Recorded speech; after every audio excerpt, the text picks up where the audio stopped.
Hello, everyone. Happy Wednesday, and welcome to another episode of Dear Authors. My name is Janae Brown. I am the senior publisher at Open Book Publishing. And here at Open Book Publishing, we work with storytellers and help them repurpose their expertise and creative genius into page turning books. So every Wednesday, we are here for authors, and we have created Dear Authors to discuss all the ins and outs of the publishing industry with service providers, publishing professionals, and of course, published authors. In today's episode, you guys are in for a treat because we have Dr. Goings, who is here to discuss published work versus published authors and how we can marry the two.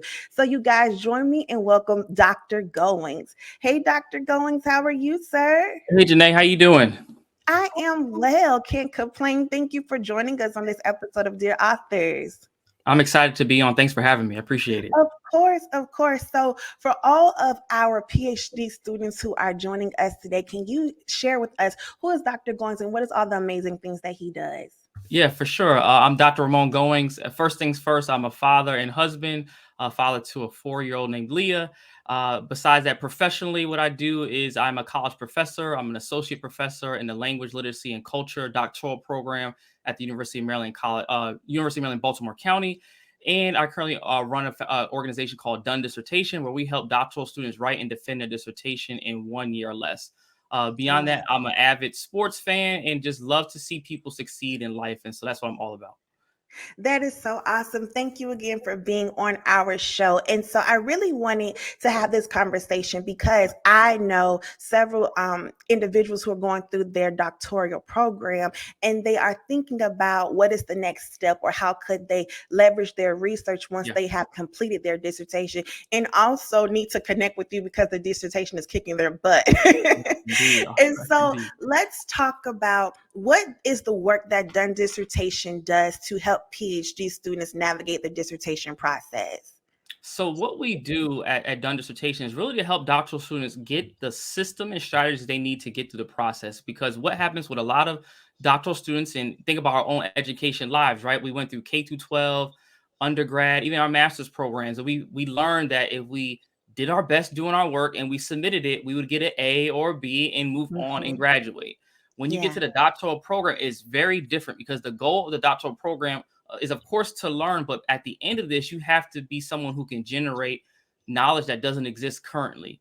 And so for a lot of students, if you don't have the training to do so, you've gone through courses like you normally would. And when you get to the dissertation process, the last step in the doctoral journey, a lot of folks get stuck for a number of reasons, including, having to handle and support families, their families, having to work, high demanding jobs, because a lot of times you get to this point in your education career, you've done pretty well, usually in your career as well. And so a lot of times folks are running companies and trying to get their dissertation done. So they have all these competing things going on. And what we do at Done Dissertation is give them clarity and give them a process and plan in order to map out this dissertation journey. And our goal is to help them finish in months rather than years. That's great. That's great, especially that last piece, months versus years. Yes. So let's talk about published work, right? Mm-hmm. So when you publish research, when you publish journals, when you publish articles, what title do you have, or is there a title for that? Yeah, so usually as a faculty member or even a researcher, right, we would, as a researcher, part of our goal is to share our work. And the way that researchers do that is mostly written, and it's through journal articles, books, etc. And so as a faculty member, like, I get paid to do this part, and part of how I'm evaluated is on how many published articles do I have. And so in higher education, it's all about peer-reviewed journal articles. So in everybody's discipline, I don't care if it's in education, sociology, philosophy, whatever it is, there are journals that publish work about your particular topics. And so as a researcher, your job is to publish in those journals. And when you submit your work, there is actually you have peers that write about your topic who actually review your work and give you feedback before it even gets published. So when you all are reading, news might report studies that have been published, a lot of times there's such a rigorous process before that. And that's what we do as scholars. We have to go through that process to get our work out there to the masses.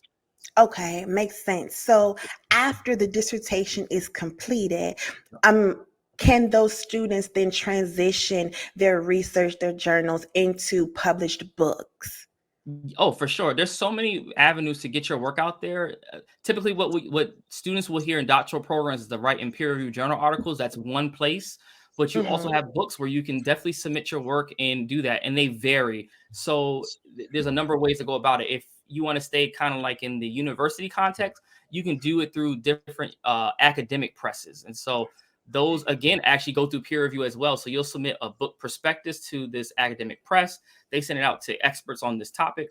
They give you reviews back, and the press would say, yes, we accept it, and you can write the book, or no, we don't, and you have to shop it somewhere else. So there's a lot of that happens for us, especially with dissertations because it's research based. A lot of times Hmm. you'll go through the academic presses to get your work published. If your work has, let's say you're doing something, I know there's a lot of folks I know that do work on like Black Twitter or things that have a little more, I guess, relatability outside of like just higher ed, then Yeah. sometimes you go to the popular presses and pitch your book. And it's kind of a similar process and shop your book around. And then lastly, of course, you can do this, but depending on who you talk to, they may frown upon it, but you also can self-publish your research as Mhm. well. And that is a route to go. And so each of them are options, just you get to weigh the pros and cons of each of them. For sure, for sure. And that's great that you mentioned that because I do see there are instances where doctoral students are wanting to transition into the Yeah. published author space, but want to do, as you mentioned, about writing something that has more relatability. And Yep. so they have options outside of the academic press. And of course, like any other author, you have the right to self publish, which of course I'm always going to recommend for sure because Sure. you have more autonomy Yes. and you could edit as you see fit. You could leave the commentary as you see fit that makes your work relatable. Yeah. And so, what about let's go back to the academic press. So, you Yeah. could write a book, right? And Sure. it can go through an academic press. But what if an individual wanted to be a contributor on a textbook? How would that work? Or do you have any background in that? Yeah, no, I do as well. So I have they call it edited books and something like Okay. that. So what would be is me, and I have 5 or 6 of these types of books where I'm the editor along with a number of colleagues. And what we do, think of us as like the compiler of other people to write the chapters. So we kind of have the vision for the book, and then we find Mhm. authors to write the chapters. And so I've done a number of those. A lot of those books do very well just because they are written by different scholars, and then they pass the book along to their students, and it kind of spreads a little different. I like edited books doing this when there's a topic that's not explored a lot.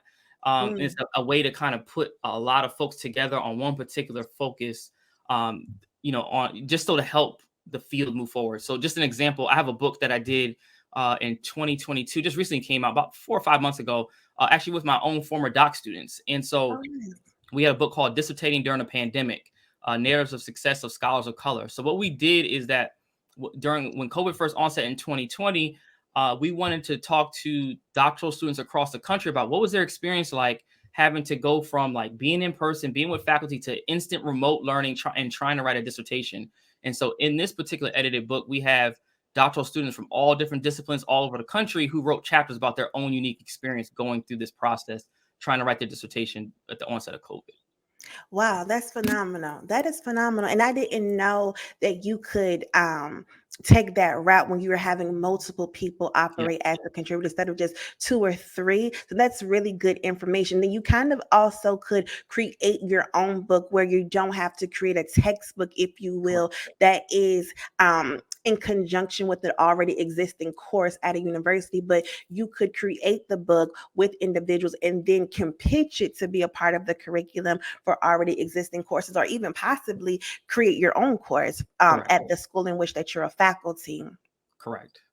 Very good, very good. So let's talk about life after you publish the book. Yeah. How that is to me like your specialty. Like I have watched you go from PhD student to having a book into now having this successful business. So what are your tips to students who are going through this transition or even for other authors? How do they monetize? How do they leverage after they have written their book? I think even before writing the book, I think some of this skill set comes before that process, right? And so what we teach a lot with our doctoral students in our Done Dissertation and Velocity Group coaching program is like prepare for life after the doctorate right now. Because a lot of folks wait Mm. and say, "Oh, I'm going to do that thing when I become doctor." It's like, no, start building the skill set now. So I have a number of folks who work with us that want to build their consulting practice. So I'm like, well, why don't you start talking about what you do now? Give yourself a year as you're finishing up things so that people know what you do. Yeah. And I think it's really important when we're trying to transition, and this goes back to what happens after you write the book. And so I think that's one piece, like planning things out early and kind of mapping out the road for you. I think is really the first thing. So once you do that, there are just some things that I think, particularly academics, I think a lot of us, and me included, are introverted in nature. There's some extroverts Mhm. for sure, don't get me wrong. But I think the idea of like talking about your work or talking about what you're doing to a wider audience is scary for a lot of people. Yes, I get a very. lot of people to do something like what we're doing right now. They'd be like, oh no, I could never do that. And I started out like that. I was like, nah, I'll just, be behind the scenes, not in front of the camera. But honestly, if people don't know what you do, you can't sell what you have. And so You're right. you have to be willing to put yourself out there. And I hear a lot of folks, I ask them, I said, well, what's your income goals? And they're like, yeah, I Mm, want to do, I want to make 200, 300, $400,000 a year. Cool. All right. Who knows about what you do? Nobody. So how is mm, that going to happen? And one way to do that is leveraging, social media and being online and being visible in doing that. And you just kind of find, I think for me, part of it is helping people think through that, is that you just have to find your own style. Like you mhm. don't want to be like somebody else, be uniquely you, and then your crowd will come towards you. And I've seen it over and over again. And lastly, I found that the more consistent you are, the more sales you get. And Yes. so literally I've been doing a live show for the last 18 months straight every week without, and everybody looks forward to it now, and people know. So even if they don't work with me, if they know somebody who needs help, they say, oh, go see Dr. Ramon, he's kind of figured this thing Mhm. out, he helps doc students. So it's all those things are really important, and that's how you sell your book and how you monetize what you do, is like really think about who you serve, being willing to put yourself out there, and then being consistent with your message over and over and over again. That's really good tips that to me is widespread, meaning like it's Yeah. not just for academics, it's for Mhm. authors all around because people are introverted or they become very introverted when it's time to pitch yourself and it's Yeah. time to put yourself out there. And no one's going to know that you have this book. No one's going to know that you have this information if you don't tell them, right? If you don't tell them. And I think one of the things that you said that was key was that your people will come to you. And I think oftentimes authors are really concerned about writing a book that everyone's going to read. And I don't think that's necessary. You need No, to not write at a all. book, right? You need to write a book to your targeted audience, and those people will come to you in droves, right? Yeah. And so I think that's really, really good information. And being consistent is also very important. And I think it helps you kind of get out of your shell a little bit because now you're like, okay, I got the groove. I'm feeling myself a little bit, right? Yeah. So that's really good tips. And so for you personally, did you leverage your research into what your book was about, or did you take a completely different route? So I've done books about my research area. So I write about Black male student success in K through 12 and higher ed, as well as diversifying the teacher and school leader workforce. So I do that work as a researcher. That's required for my job. So I do Hmm. that. But my work with Done Dissertation, the book I wrote called 14 Secrets to a Done Dissertation, was really more about, for the last 10 years, I had been coaching students, and I've been being asked the same questions over and over and over again. And I found that I just need to put this in one book that I can give the people, that they can get the strategies and tips that I've been helping doctoral students over the last 10 years do to succeed. And so for me, Hmm. it was more about leveraging my skill set of helping doc students in a product that I could give to people and distribute to the masses. Whereas I can't work with everybody in our program, so at Right. least the people have access to the book at a lower cost than it is to work with us. And that's so necessary because that is the piece that they need, right? Is how can I complete the dissertation in record speed? Yeah, Because that if that prolongs you being able to satisfy your degree. Like you can't yeah. get the degree without the dissertation. So that's really good. And so did you once you had the book, Mhm. there's work that you do as a faculty member, but Yeah, just as an author, yeah. tell us about the work that you have done as far as like coaching programs and speaking. What are the opportunities that authors are not considering, whether it's academic work or not? Oh my God, there's so many opportunities, and a book is a great entryway, right? A book is like Mhm. your calling card. So I can go anywhere with this book, and I tell them about what I do, And then usually they want the book first. So now been introduced, and now they might read through it. They might check it out, like, oh, and then the book, you might have what they call like a lead magnet or something that where someone can go to learn more about what you do. So now it Mhm. goes from them being a book person. Now they may join my email list. Now they may go into my text message community. Now I'm able to cultivate them so that when we have opportunities, various offers, that they can join them. And so from our own skill set, there are a number of ways to monetize. So of course you have your book, but what we also do are workshops. And so there are a Mhm. lot of you all who already have expertise that you can leverage the content in your book to host workshops. So at Done Mm. Dissertation, we host usually 3 times a year. We host a Design Your Done Dissertation workshop. It's a 5-hour event. We help doctoral students develop a plan to finish their dissertation in 1 year. So we have events that come from the book. You can also do speaking where you might sell the book after you speak. There's so many opportunities. Like I go around the country speaking about the book as well as helping doctoral students. Like there is a unique market for everything that we all are doing. It's just first putting yourself out there. And then again, there's so many ways. Like I have a velocity group coaching program that we do where doctoral students is a 4-month program where we help doctoral students write and defend their dissertation proposal or their final defense in 4 months. So this is a Wow. process that takes people years to do. I figured out a way to shrink this down to 4 months. And then we also work with universities. So I take the same material and content that I've developed from this book and coaching people, but I also work with doctoral programs across the country, helping all of their doctoral students. So it's just so many ways to take one thing and build it out for multiple audiences. There's a lot of opportunity that people are missing out on because they aren't willing to put themselves out there. Because they're not willing to put themselves out there. Yeah. Because I'm listening to you and thinking about like selling a house, like you're literally like flipping the house, right, Mhm. with your book because you're finding opportunities within your book. And so Yeah. let's talk about putting yourself out there. How do you get into the spaces where you're able to get a speaking engagement or talk to universities or talk to corporate? How does one go about doing that? I say the best place to start is on your cell phone. Who are you in your contact list right now that either have access to the people you want to talk to or actually the person that is your ideal client. Start with Mhm. them to understand where, and I'll be asking questions about what is the biggest challenge that you're experiencing. And then where do people like you congregate? Because once you know the challenge, now you can start talk. That might be your first speaking thing is about that particular challenge and solving that challenge for that group of people. And then once you know where they congregate, then you know where to market. So, like for me, when I want to talk to doctoral students, a lot of my audience is on LinkedIn, Facebook, and Instagram, and Okay. more so LinkedIn because a lot of people I work with. So I know that's where they congregate, and some congregate in there's these doctoral groups on Facebook. So I know that's where they are. So I go in there and provide value. And so that's kind of what I'm thinking about how I find my people. And then from there, people reach out. Once you're consistent, they know, all right, I know if I'm doing, if I'm doing publishing, I'm going to talk to Janae because she knows what she's got going on here. She's Mhm. be the person I would talk to. Dissertations, they come see me.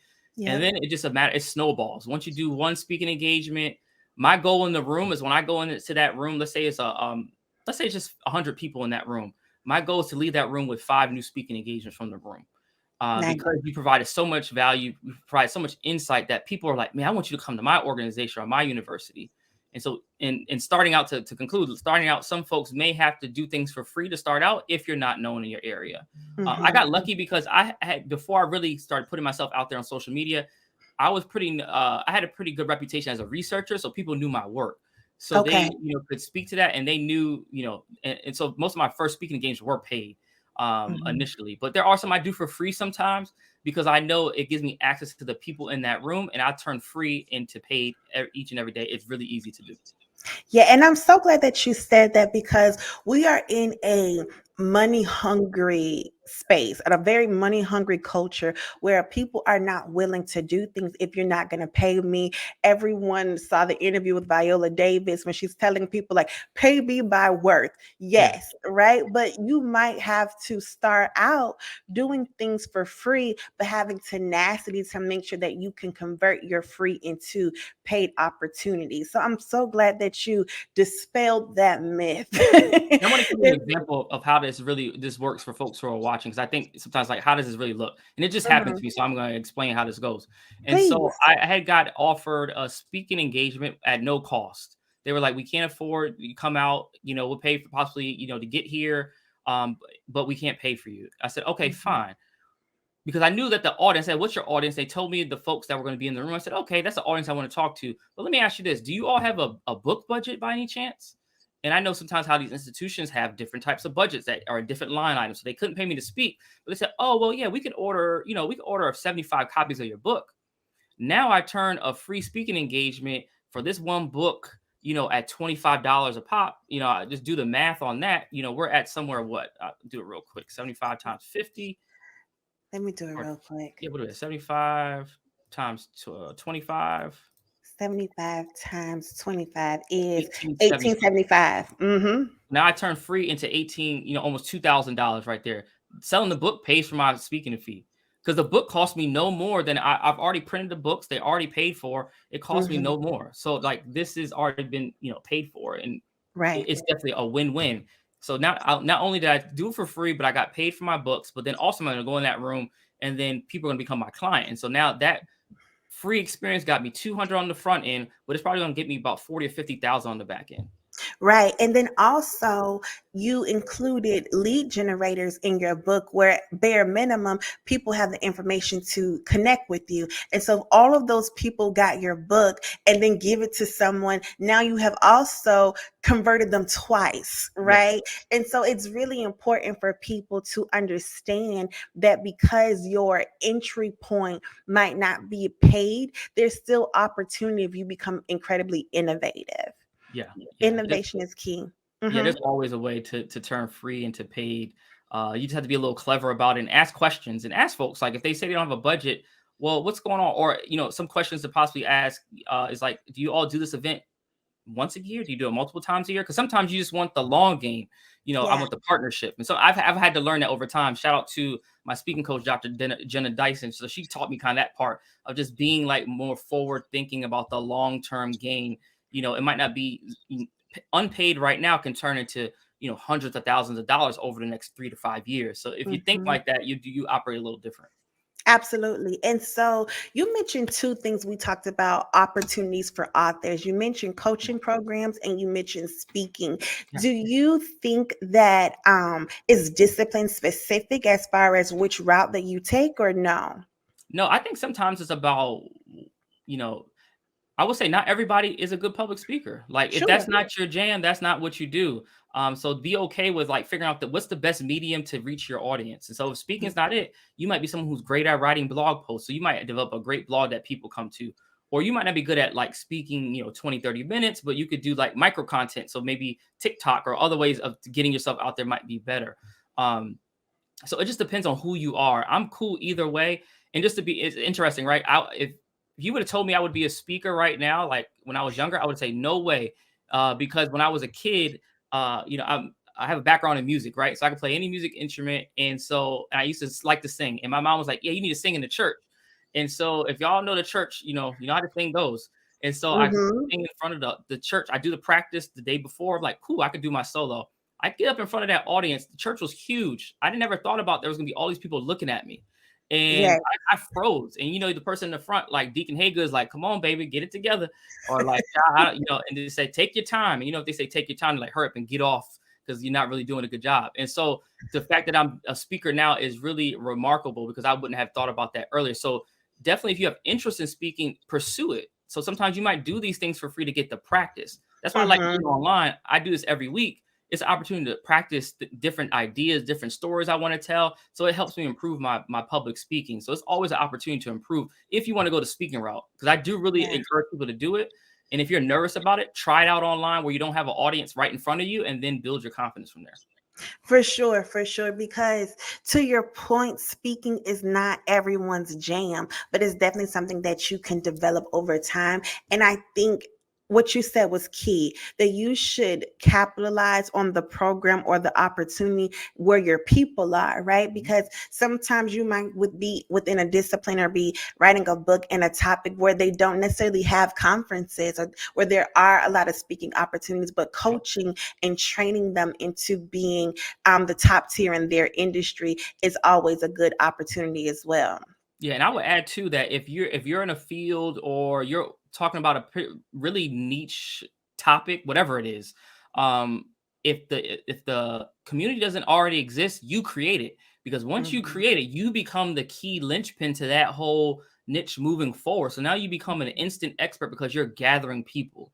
So the Right. person who gathers the people wins in this thing. And so I Yeah. think if there's not a community, you create it, and of course leverage other communities. But again, be willing to build your own. I'm always about doing both.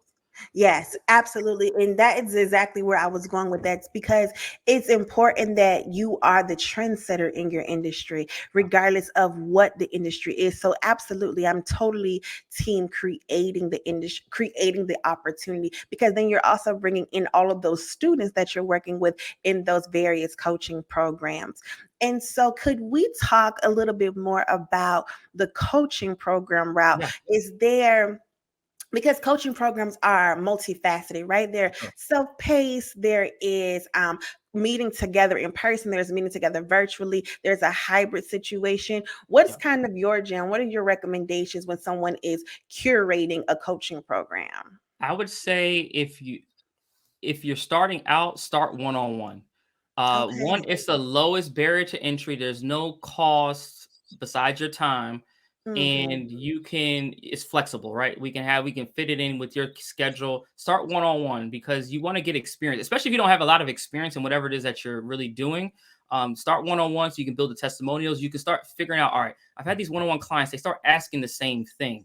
When you get to a point when you really know what your client needs to get whatever result you're providing, then I say switch over to some form of a group format. Because what's going to end up happening, it happened to me. I started out doing one-on-one for years, Hmm. and I just did it by word of mouth in person one-on-one. So I actually used to travel to people, meet at Starbucks, Panera, all that stuff. And I used to be against online. It's just interesting how my whole perception shifted. Yeah, your Um, model. yeah, and so initially I was one-on-one in person. I built that up, and then of course COVID comes and it kind of shuts that down. And then folks wanted to meet online, and I was like, okay, Hmm. I could do this one-on-one. And it got to a point where I had about 10, 15, 10, about 10 clients all at once, and it was Wow. overwhelming. I'm like, I still work. I still got to be a productive researcher Mhm. at my job. Like I can't do one-on-one. I'm going to burn out very quickly. And so what will happen is as you develop your one-on-one, if you're good at what you do, people will tell other people about it. You will then get very booked, and it'll get to a point you're Mm. overwhelmed, and then you will switch to some group format. And so that's what I did. I went from one-on-one to then creating the velocity group coaching program where I could take people in all at once. And so now I could work with 15 to 17 people at one time, and we Mhm. meet once per week for an hour. Now I've leveraged my time being in this group format, and then it just requires you at that point, you can't wing it anymore when you go to group. You got to figure out some way to take all the wing it things you say in your head and put it into some place where people can read it, listen to it, etc. So you have to create Mhm. a curriculum at that point when you go group. And I would say that's the greatest way. Then you can take that and just honestly, you can keep running with that. I definitely say you go to seven figures with a group program fairly easy. Um, Mm. that's I think the trajectory. If you're going like the group model, there are other ways to do it. You can sprinkle in-person things in there. There's so many ways to add value to it, but I just Right. think start one-on-one is really key first. For sure, for sure. And I like how you talked about it in a linear way because my next question was, I'm sure we have our listeners are saying, like, this is all great stuff, but where do I get started? How do I Mhm. maintain this? So, can we talk about systems, right? What are the systems that you had to put in place in order to manage your coaching program or even manage your speaking where you are constantly adding value, but you're not burning out? Because on top of you being a professor, on top of you being a researcher, you're also a dad, you're also a Right. husband, you're also a friend, you're also a son, right? So, how do you structure your life personally, and what systems do you implement professionally to make sure that all the balls are still rolling? Yeah, so when you're first starting out, I tell people, and this is what I did. When I first started out, I had no systems in place per se. The best thing I had at the time when I first started was like an application, so I can get your name, email address, and what you needed, and where you were in the process. That's where I Mhm. initially started. But then from there, it was just something that used to frustrate me was that when people would reach out, it was hard to schedule a sales call. And I was going back and forth saying, "What time are you available? What time are you available?" And then we would go back and forth. And then I was like, "Oh, I got to figure out a way." And so this is when you start using technology to help Yeah. automate some parts. And so the first thing I did was invest in Calendly. So that way, when someone said they wanted to work with me, I sent them a Calendly link. They can figure out their own schedule. I could block off my own schedule. Like for me, Mhm. Fridays, I don't do anything related to the business per se, and no meetings on Fridays. So I could set up the schedule. And so then people can schedule. So that was like the first step in terms of uh, kind of getting the systems in place. Then from Mhm. there, it's like when I got key on who I wanted to talk to, my application got a little more stringent in terms of asking particular questions so I could weed out people because I started to get some people that I knew were not a good fit, but I need to do that up front so I didn't waste time on sales calls, etc. So application Sure. became the second part. And then from there, you'll get to a point where it starts when you start hitting the six-figure mark, you can get to pretty like mid six figures by yourself. And then it starts to be you got to have people to help. And Yeah. so the first thing I had to offload was marketing because I was trying to do the social media. I was trying to put my videos together. It just was way too much. And so the first thing I did was get a contractor to help me out with that. Shout out to Carrie Henderson, who was our director of marketing. And so she Nice. came on and really, took that off me and gave me a strategy, but also helped with like the implementation of posting, all that stuff. I just couldn't do it all. So she gave me a system. And then Mhm. from there, as we started building the revenue, my wife, who was an expert in sales, who's an expert in operations, was working as a vice president for a national broker in insurance. And we had always said, like, if I can build this right, why not recruit her? Like, because she's already helped me build it. Like, I need for her Right. to come into the business because she is phenomenal. She's more phenomenal than I am. Like, she is the truth. And so I was like, I got to get Renee in here somehow. And so, Renee was our first full time hire. So now she's in the business, as director of operations, and she has operations down to a T. So now we have our customer relationship management software that we're using, and we can look at our numbers and KPIs and all those things now as we're growing as a company. So it starts off small and then you start building as your revenue grows. I think a lot of Mhm. people want to do all the shiny tech things, but don't have the revenue to support it. So you're just going to be broke at the end of the day. So I just say Yes. start off small and then, exhaust yourself until you need to invest in something to grow. Right. Our coach, she talks about sweat equity. And I Yeah. think there's a lot of conversation around building a team and delegating, which is great. We Yeah. both totally agree with that. But you do have to work what's in your hand first so Yeah. that you are not starting your business off and exhausting all of your capital because your startup capital very well might be from your 9 to 5, right?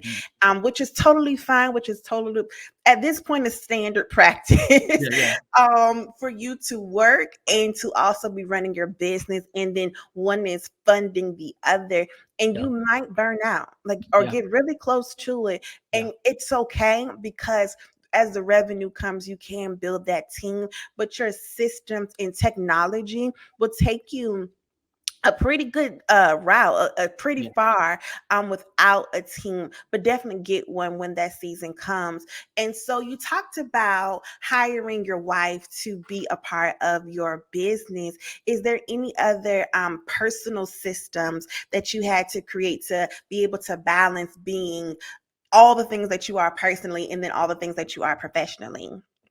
Yeah, one thing like my wife and I, we were building this thing together, like for sure, right? And so as we were thinking about her coming on to full time instead of part time helping, we were trying to figure out what other things we need to put in place. So part of that is thinking about schedules. I think a lot of us we have life that still has to go on, so you have to be Yeah. mindful of scheduling. So even I have to think through like what classes am I teaching this semester? When are they offered? So I can like build the business around life. And I see a lot of times some people do the opposite. They build their life around the business, and you can do that, but then you sacrifice so much. So like I want to Mhm. be able to go to field trips if my daughter has a field trip, or I want to be able to just do stuff and move freely. And so I just think being mindful of that is something we had to put in place. And of course it's a team effort. Renee and I, we have family members who help out, watch our daughter if we need to travel for business. Like there's definitely a team that has to be, you have to be willing to put that in place. Otherwise you will indeed crash and burn because it's hard to do everything yourself. It's incredibly hard. So ultimately, we need systems for personal and professional life Yeah. in order to really capitalize and leverage ourselves as authors. This is so good. So, so good because I think it's the stuff that people aren't discussing. Like this No. stuff doesn't happen with osmosis, Yeah. right? You You have to have to plan be this out. Yes, you have to plan this out. And like to your point that you mentioned earlier, you need to be thinking about this a year and ahead. Like, why are we writing the book to begin with? What is your Yeah. intention with the book so that you can start reverse engineering essentially so that you can hit those KPIs and you can hit those goals as you have mentioned. So before we close out, Dr. Goings, Yeah. what advice do you have for PhD students, doctoral students right now who are going through the dissertation process, who are now been enlightened about all the things that they can do, and even considering now to transition their work into an actual book? What are your thoughts and tips for them? Yeah, one thing, and I always call this is something I talk about all the time. I developed watching my mom live life, right? And so I Mhm. call it the three P process. So when I watch my mom go through her journey, raising myself, my brother, and I started to figure out how is she doing what she's doing with not a lot. And it Yeah. came down to these three things I call the three P's, right? And so as if you're trying to be successful with anything, I think the first thing you have to do is have the right people in place. So when we think about the three P's, the first P is people. So you have to have whatever you're doing, if you want to be successful, you have to have the right people in place. So if you're trying to be successful with your book, you got to make sure that you have the right folks to help you with your marketing, that you have thought through who's your ideal client, like all these things you got to think about the people that are going to be involved in this to help you be successful. Then the second part is that you have to have a process that you follow, because a lot of times folks want to just do this thing and kind of just say, oh, I'm going to put a book out tomorrow. Like, no, there is a process that you need to do and you need to follow Mhm. it to a T. And then lastly is the product. Like, you got to have a strong product. I think a lot of Yes. times people don't think about that part, like, oh, I'm going to sell all this stuff. But if the product that you're providing is not worth anything, like nobody's Mhm. gonna buy it anyway. No And one's so gonna buy it. you gotta be thinking about that. And so and this the three P's goes it's success with anything, but I apply it to our doctoral students in our program as well as you're trying to be successful in business. Those have been the three kind of linchpins and of how I've been successful in business professionally and personally. So the three P's are people, process, Process and product. and products. The Yeah. last one is so good because a lot of people need to understand the importance of quality products, right? Yeah. There's a reason why the iPhone 14 costs just as much as my iPad. And I was like, how is this a thing? But I Yeah. paid it. I just got it because Yeah. it's the value of the product. So that's really good. And I'm so glad that you included that into your advice for them. And so, Yeah. Dr. Goins, can you tell our audience members how can they connect with you? How can they stay in touch? Yeah, so if you want to find me personally, you can find me at Ramon Goings, just about any platform, Twitter, Instagram, Facebook. You'll find me at Ramon Goings. For Done Dissertation, you can find us on all the platforms at Done Dis Coach, Instagram, Facebook, Twitter. If you type us in, you'll find us online Mhm. somewhere. And then if you are interested, I do, for my doc students who are on, I do have a free dissertation completion guide that you can grab. So all you have to do is just text me hashtag free. So hashtag FREE to 301-701-2466. And again, it's hashtag free to 301-701-2466. Awesome, awesome. You guys make sure that you connect with him. You get that free information and then you work with him to all of our PhD students. He is bringing a good product, Indeed. We're working so with proud the of you. people. And so, as you guys all know, you can connect and stay connected with Open Book Publishing with all the information listed below. We are on Facebook, Instagram, and LinkedIn, all at OB Publishing. And of course, you're welcome to visit our website at www.obpublishing.com. And so, as you guys know, we always end the show with a Dear Authors affirmation.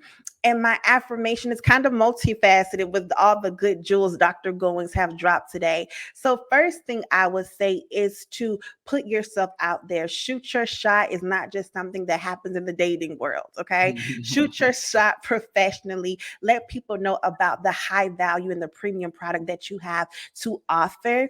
My second thing will be for you guys to automate, get your systems together, get your standard operating procedures together. You can be just like Dr. Goings, making 6 and 7 figures as a professional and also as an entrepreneur. But you can only do that if you have your processes together. And Right. there's no reason for you to burn out trying to be the best. What will make you the best is to have systems and automate. Say it again with me, folks. Automate Oh, mate. Yeah. everything. Mm. Automate everything, good people. Well, authors, as you know, we are Open Book Publishing and we produce Dear Authors every Wednesday on Facebook and LinkedIn live at 12:15. So we will see you guys next Wednesday. And until then, authors, be well.